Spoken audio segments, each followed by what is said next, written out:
इस वक्त जो सबसे बड़ी गेम खेल रहा है वो नवाज़ शरीफ नहीं है, वो शहबाज शरीफ नहीं है, वो मौलाना फजलुर रहमान नहीं है, हमज़ा शहबाज नहीं है, मरीम नवाज़ नहीं है। असल गेम खेलने वाला आसिफ अली ज़रदारी है। आसिफ अली ज़रदारी के हाथ में इस वक्त शहबाज शरीफ और पूरी पीडीएम की चाबी है और वही इनको चला रहे हैं, वही इनको मैनेज कर रहे हैं और उन्होंने ही सारी डीलें की, उन्होंने ही अदम एतमाद का पूरा प्लान किया, उन्होंने ही सब कुछ किया और उसके बाद इमरान खान को निकाला, उनकी हुकूमत गिराई और इत्तेहादी पार्टियों को अपने साथ जोड़ा और इस स्टेज पर वो पहुँचे हैं। अब उन्होंने बड़ा क्लियर कह दिया है कि हमने यहाँ पर रहना है, हमने हुकूमत जो हासिल की है, इतनी मुश्किलों से हमने हासिल की है, इसको हमने हाथ से नहीं जाने देना। अब आप ये देखें कि इतना सारा कुछ करने के बाद वो क्या आसानी से मान जाएंगे कि हम हुकूमत छोड़ के जा रहे हैं और हम अपनी आइनी मुद्दत पूरी नहीं करेंगे? ऐसा नहीं हो सकता। आसिफ ज़रदारी अब ये ऐसा कभी नहीं होने देंगे और आसिफ ज़रदारी ने फ़ैसला कर लिया है कि हमें जो भी करना पड़े, हमें किसी से भी लड़ना पड़े, हम यहाँ पर रहेंगे, हम लड़ेंगे। ना सिर्फ इमरान खान को हम बाहर निकालेंगे और उसके लिए प्लान बना कर रखेंगे कि हमने किस तरह से अगले इलेक्शन में भी इसको बाहर करना है। अभी तो हमने इसको निकाला है हुकूमत से, अगले इलेक्शन के लिए भी तैयारी हो रही है कि इमरान खान को किस तरह से 2/3 तो दूर की बात, सादा अक्सरियत भी नहीं लेने देनी। तो इमरान खान को भी बाहर निकालना है और इनके जो लाने वाले हैं उनको भी बाहर निकालना है। जो इदारे हैं उनके बारे में भी ये खुलकर अब सामने आ गए हैं। आसिफ ज़रदारी ने खुलकर ये बात करना शुरू कर दी है कि आप जाएं, शहबाज शरीफ को कह दिया है, नवाज़ शरीफ को कह दिया है, मौलाना फजलुर रहमान को कह दिया है, मरीम नवाज़ को कह दिया है कि आप जाएं और इनसे लड़ें। हम हर हाल में लड़ेंगे, हम यहीं पर रहेंगे, हम यहाँ से जाने वाले नहीं हैं और हम अपनी मुद्दत पूरी करेंगे। अब इसी की वजह से जो आईएमएफ के साथ डील है वो होने जा रही है, वहाँ से उनको पैसे मिल जाएंगे।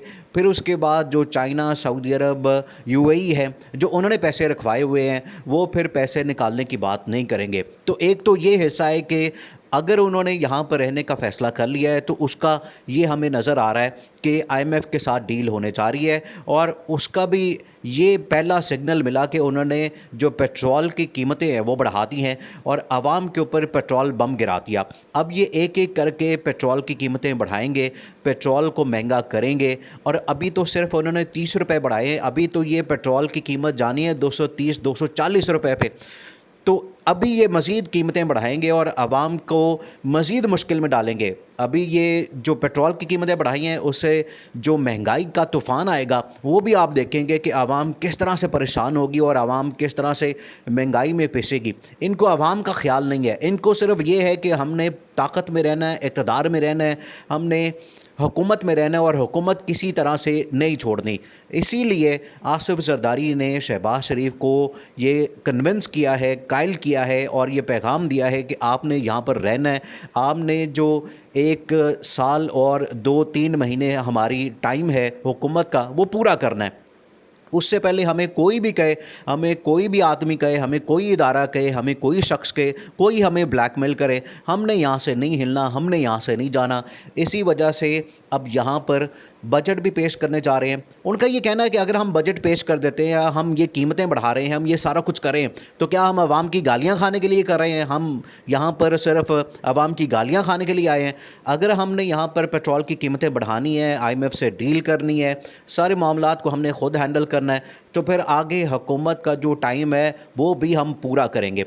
अब इसके ऊपर आसिफ ज़रदारी डट गए हैं क्योंकि इससे पहले तो नवाज़ शरीफ शहबाज शरीफ को कह चुके थे कि आप जाएं, पाकिस्तान जाएं, असम्बलियाँ तोड़ें। जब ये लंदन में मुलाकात हुई थी शहबाज शरीफ की और उनकी पूरी काबीना की, तो इन्होंने ये फ़ैसला किया था कि हम जाके असम्बलियाँ तोड़ देंगे। मरीम नवाज़ भी यही कहती फिरती थी अपने जलसों में कि आप ये जलसे जो हो रहे हैं उसकी वजह यह है कि हम इलेक्शन की तैयारी कर रहे हैं और आप फौरी तौर पर असम्बलियाँ तोड़ दें और हम इलेक्शन में जाते हैं।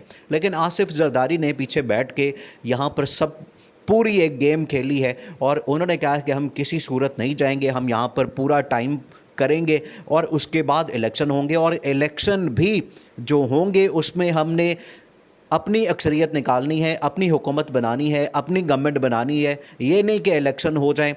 अभी तो खैर जो मोमेंटम बना हुआ है इमरान खान का, इससे उसको कुछ सीटें मिल सकती हैं, लेकिन अभी हमने इलेक्शन नहीं करवाने और बाद में करवाने हैं ताकि इमरान खान को सीटें उस वक्त ना मिल सकें। और उसके लिए जो ओवरसीज़ का जो वोट है वो भी ख़त्म कर दिया। अब उससे भी इमरान खान के जो वोट हैं वो बहुत हद तक कम हो जाएंगे और उनकी सीटें बहुत हद तक कम हो जाएंगी।